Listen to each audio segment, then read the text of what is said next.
The Rio Atrato stretches through nearly half of Colombia's Pacific coast and has been the Department of Chocó's lifeblood for centuries. It flows northward from the regional capital of Quibdó until it reaches the Atlantic Ocean.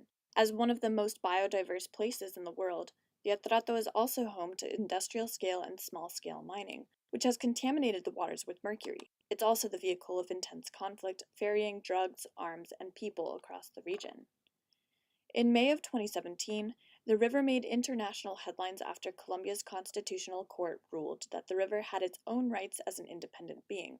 The Atrato is now one of just 3 rivers in the world with this distinction. The ruling, known as the Sentencia del Rio Atrato, was made possible by years of activism from ethnic community organizations and the Catholic Diocese of Quibdó.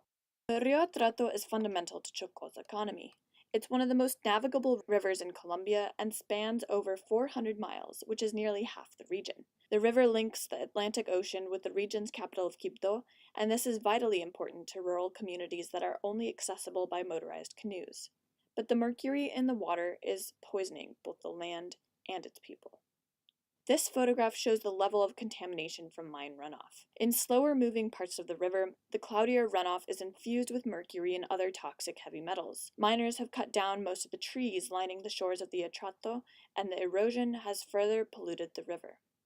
The population of Chocó is over 80% Afro-Colombian. They're the descendants of enslaved people from West Africa brought by the Spaniards in the late 1600s to mine gold. It's also the ancestral home to the Embera people, who have a sacred relationship with the Rio Atrato. Since the 1980s, the region has been rocked by a series of violent conflicts, as Colombia's largest guerrilla group, the FARC, entered the region and different paramilitary groups followed in a struggle for power. The difficulty of accessing much of the region by anything but a boat has been compounded by the state's absence. Today, many residents of Chocó don't have access to basic state infrastructure like roads, law enforcement, and schools.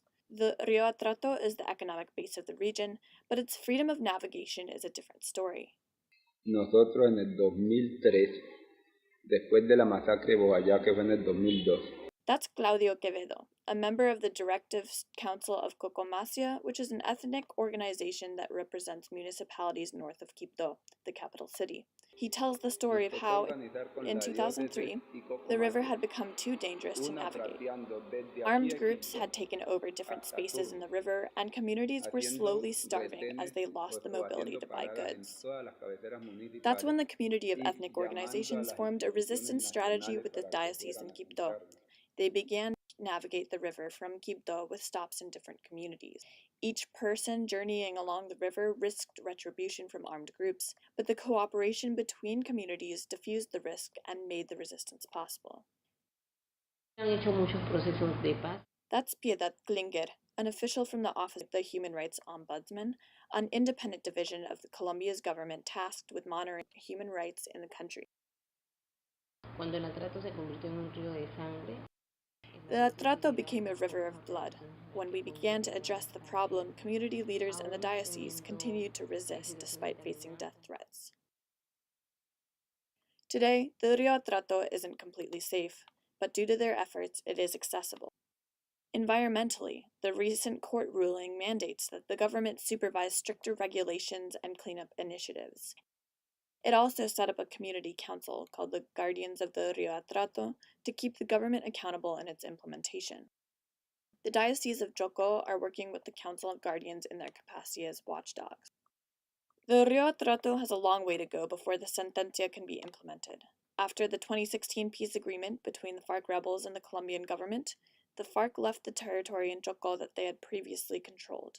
Smaller gangs are competing to fill the vacuum that the FARC has left. Despite the challenges, the government's Ministry of Health and Ministry of the Interior have conducted baseline research needed to implement the sentencia and begin this painstaking cleanup process.